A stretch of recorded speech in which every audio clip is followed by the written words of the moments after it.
Ito yung daan papunta ng Lacaron SDA Church sa Valladolid, Negros Occidental, mga kapatid. At mapansin natin masyadong maputik yung daan. Yes, yes, yes. Yes, yes, yes. Yes, yes. Yes, yes, yes.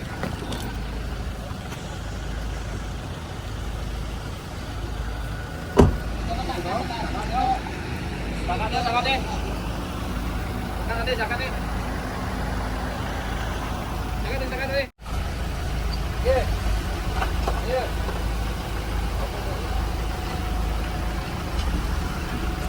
Morning, Sterling. Pagdating namin dito, sarado pa yung church at saka una kami dito dumating, mga kapatid. At maganda na una pa yun. Sigawan Diyos na bukti sa sinis, and His strength, and the choose and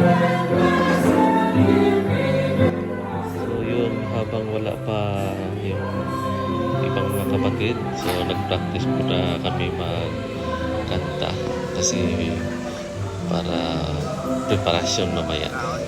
Saka yung kapatid namin kumakain na pang reservation na.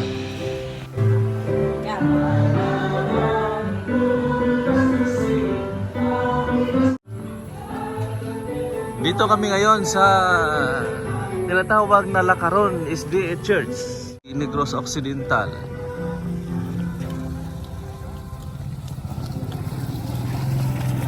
Labas tayo dito para makita natin yung paligid ng church na to. Ito yung church ng Lacaron Seventh-day Adventist Church. So, maliwalas yung paligid dito, mga kapatid. Kung mapansin natin yung sa paligid at sa harap ng church, ito ay tubo.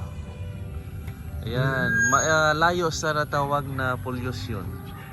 Kaya yung mga kapatid dito, mga kapatid ay sinasabi o tinatawag natin ng mga healthy. Healthy yung mga katawan nila kasi walang pollution dito. Saka sa paligid, ito ay taniman ng palay. Yan, dito kami ngayon mag-experience na magsimba sa Lacaron Church.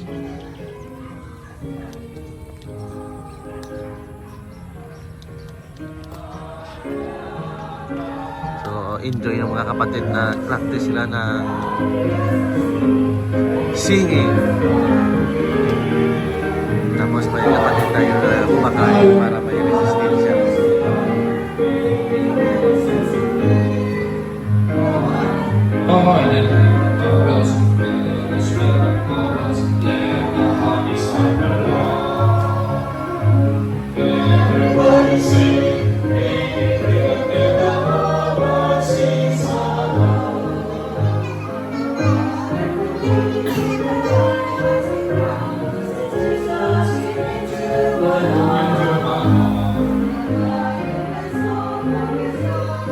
Dito sa likod, tingnan natin yung likod ng church.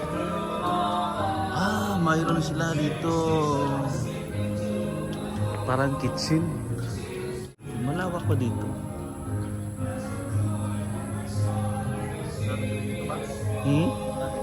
Oh, taway oh. Kung mayroong baptism, so dito nila nilagyan ng tubig para dito na sila sa gawa na baptism. Lacaron Seventh-day Adventist Church.